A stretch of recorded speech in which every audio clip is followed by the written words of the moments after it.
قشر البطيخ استحالة ان انتي ترميه، ده بعد كده لو بالغالي هتشتريه بجد والله يا جماعة. ان شاء الله هنعمل منه النهاردة اختراع، عايزة اقولك يعني بصي هتندمي على كل وقت كنت بترمي فيه قشر البطيخ. بمكون كلنا كده بنرميه في الزبالة، ان شاء الله هنطلع منه. عايزة اقولك والله يا جماعة ابداع ابداع. مش هتكلم بقى عن الوصفة كتير، خليكي معايا لغاية الاخر وانت ان شاء الله هتشوفي بعينك. هنصلي على الرسول عليه الصلاة والسلام وندخل بقى على المقادير بتاعتنا على طول. انت شايفين كده المقادير بتاعتنا، هي اصلا ما تعتبرش مقادير، هي قشر البطيخ. يعني اي بطيخه هتجيبيها مش هترمي القشر بتاعها. زي ما انتم شايفين كده احنا بنتخلص بس من القطعه اللي هي الخضراء، الطبقه الرقيقه دي، وبناخد كمان قطعه كده من اللي هو الابيض، وقطعه كمان من اللي هي الجزئيه الحمراء. يعني لما تيجي تقطعيها كده للولاد ما تخليهاش بقى كلها بيضه، لا خلي حته حمراء كده صغيره خالص، اللي احنا في الغالب يعني بنسيبها. وزي ما انتم شايفين كده انا عندي بقى كانت بطيخه كبيره، وكنت بصراحه يعني مستخسره ارمي القشر بتاعها، فقلت اجرب بقى الاختراع ده. انا الحقيقه شفته، ولما شفته عجبني جدا، فحبيت بقى ان انا اشاركه يعني معاكم. ابتديت بقى ان انا اقطع كده قشر البطيخ، يعني على قد ما تقدري قطعيه صغير خالص، نمنم كده بصي، يعني مكعبات صغيره خالص. وده كده قشر البطيخ بقى اللي احنا مش عايزينه، ده كده الحتت الخضراء انا حبيت برضو اوريها لكم. دي طبعا يا جماعه مش هنعمل بيها اي حاجه، دي برضو هيبقى مصيرها للزباله.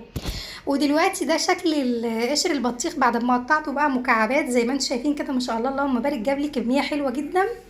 هجيب بقى حله كبيره وهبتدي بقى ان انا اعاير قشر البطيخ اللي انا عملته ده. عايزه اقول لكم ان انت لازم تعايريه يا اما بكوبايه يا اما بطبق. انا هنا عايرت قشر البطيخ بتاعي، عايزه اقول لكم ان هو جاب تقريبا يعني، او مش تقريبا، هو 10 اطباق من البوله اللي انا بعاير بيها دي ونص. فما شاء الله زي ما بقول لكم كميه كبيره. انت ممكن تجربي كده في قطعه بطيخ يعني صغيره، قشره بطيخ.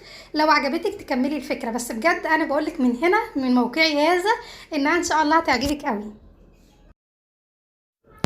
هنزل بقى على قشر البطيخ كده بنص الكميه بالظبط سكر. يعني انا هنا علشان عملت 10 بولات، تعيرت 10 بولات من القشر البطيخ، هحط عليهم 5 بولات سكر. انت لو هتعملي بولتين بس بتحطي بولتين يعني قشر بطيخ، بتحطي برضو بوله واحده سكر. يعني نص الكميه تملي بيبقى سكر يا جماعه، مش اكتر من كده.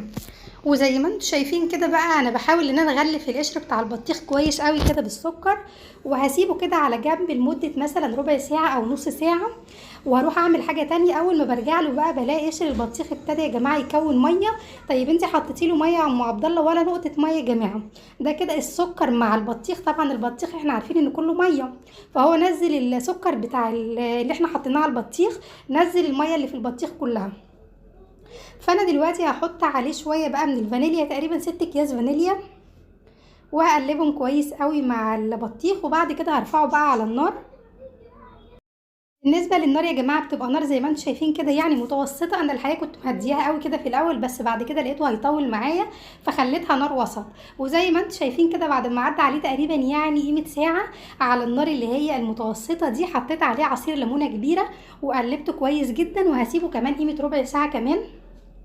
وبعد كده هروح نازله عليه كده بكيس جيلي على نص كوبايه ميه دافيه، قلبتهم كويس جدا. وهروح نازله بقى كده على قشر البطيخ بالجيلي. الجيلي هنا هيعمل لي حاجتين: الحاجه الاولانيه هيخلي المربى بتاعتي تربط لان هو فيه جيلاتين. الحاجه التانية ان هو بطعم الفراوله، فهيديني طعم حلو قوي للمربى بتاعتي دي، هتبقى بطعم الفراوله. لان زي ما احنا عارفين يعني البطيخ الطعم بتاعه محايد، فانت ممكن حطي عليه اي نوع جيلي، الجيلي اللي انت بتحبيه يعني النكهه اللي انت بتحبيها هتروح جايه على طول بقى في المربى بتاعه البطيخ دي. دي بعد ما بردت خالص زي ما انتم شايفين كده اللهم بارك، هي شكلها زي العسل.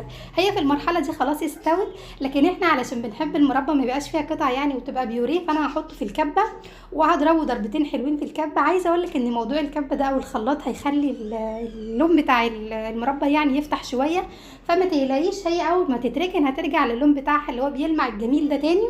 دلوقتي هعبيها بقى في البطرمان زي ما انتم شايفين كده، قوام بقى بصوا فيه مطه زي العسل كانك جايباها من بره والله يا جماعه، والطعم في منتهى الجمال، كأنك عملتي مربى فراولة في البيت بمكونات كلها يعني اقتصادية. بمكون زي ما قلت لك كنا هنرميه زي ما انتم شايفين كده اللهم بارك، عمل لي بقى بطرمان كبير جدا.